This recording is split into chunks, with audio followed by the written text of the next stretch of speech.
Sound of Metal is a new film available now on Amazon Prime Video, directed by Darius Marder, about Ruben, a drummer and one half of a metal band who starts to lose his hearing. Ruben is played by Riz Ahmed in a really riveting performance. Wanted to talk a little bit more about this movie in this after credits, so we're assuming y'all have seen the movie and we're going to go straight full spoilers from the start. Art, what did you think about Sound of Metal?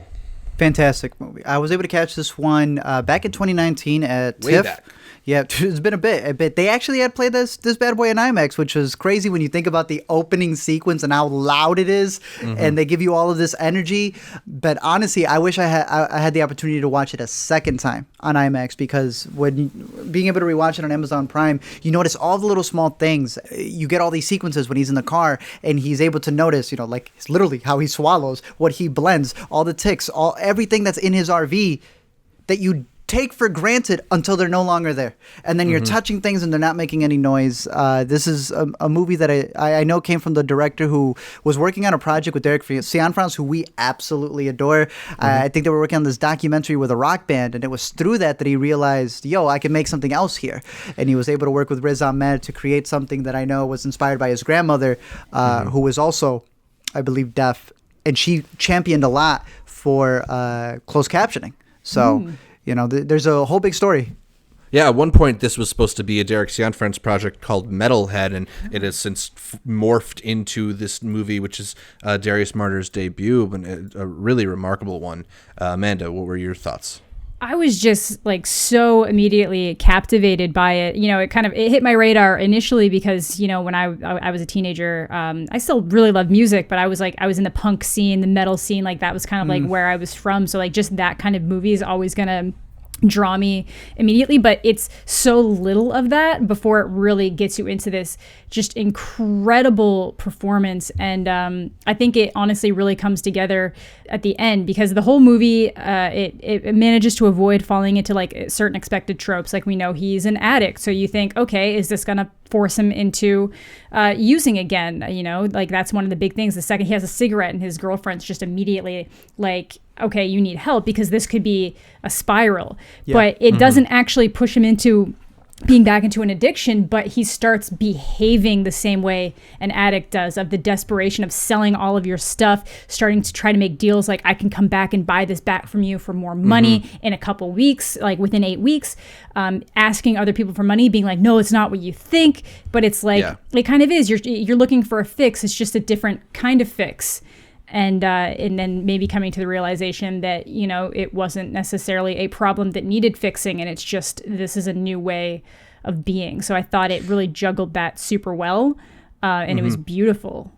I think that is one of the things that really does separate this movie from just an ordinary story depicting some kind of descent into a disability of some kind, because aside from the story of hearing loss, you also have this story of his addiction playing into it. And through that, you get introduced to this really fascinating community led by the actor Paul Raci here, of these deaf people who are at a home for addicts, for recovering addicts.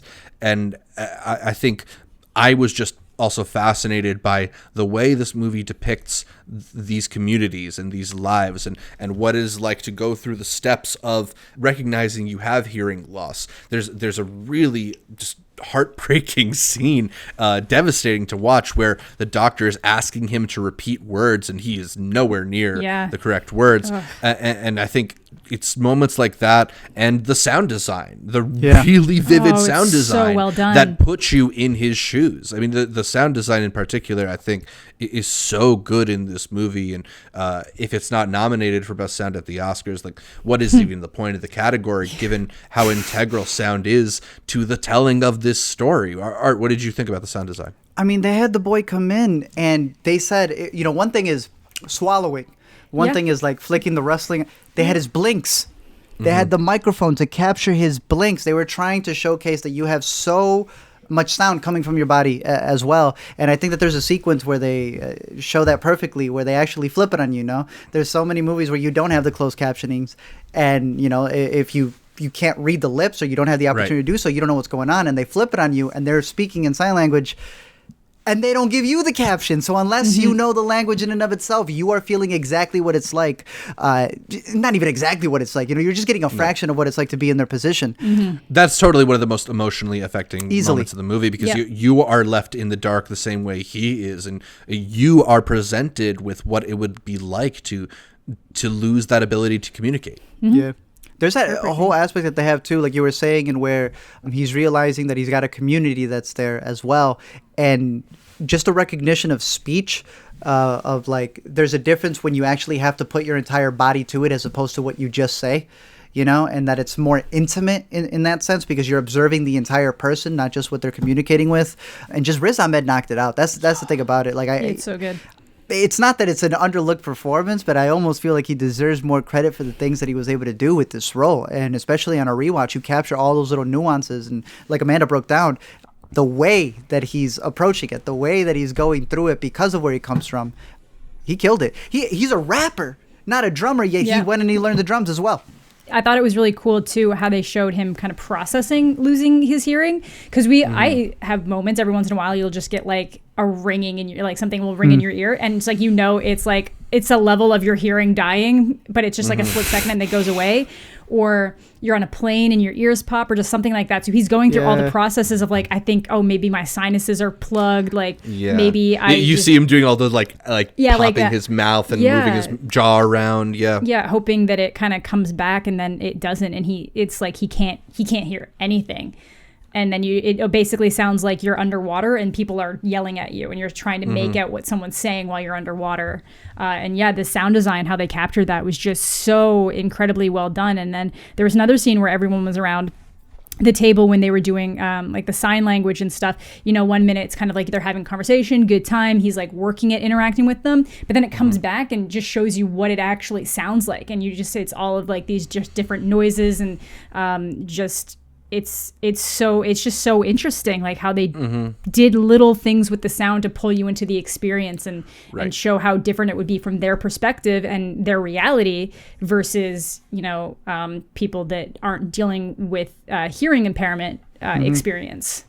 Yeah, as impressive and immersive as the sound design makes this film at points, I think there is a world in which it could have been used as a crutch, as kind of a gimmick, and it never does that. It abandons that really atmospheric sound design for large stretches of the movie, and then it will just drop back in at the right moment to either like remind you what he's feeling like or kind of pull the rug out from under you. I think for me, one of the most vivid times that it did something like that is later in the film, after he finally does get those what is it called, the cochlear implants that allow him to hear again, although what he's hearing is kind of distorted and computerized and nowhere near the sound he's used to.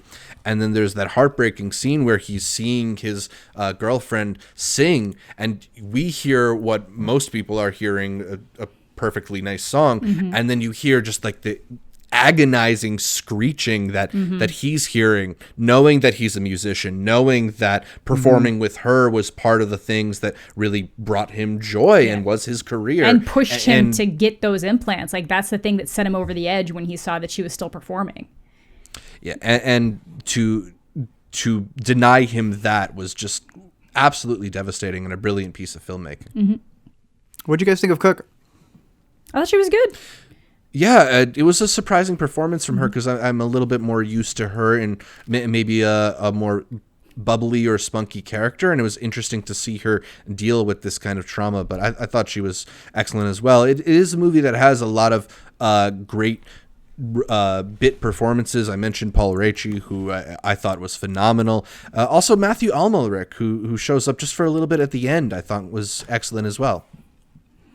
Yeah, I thought she did a really good job, especially because, again, she is also an addict, and it's one of those things that they healed. They kind of went into like recovery from that together, and that's like another thing that they notice. He's like, "Oh, how long have you been clean?" He's like, 4 years. It's like, "How long have you been with Lou?" 4 years. So he ties so much of his progress and his life and his progression to her. And it's still, so you're thinking, oh my God, is it setting him up for this huge breakdown? But it avoided so many tropes. Like he doesn't end up hooking up with the teacher, which you think might happen. She doesn't cheat on him while he's not around.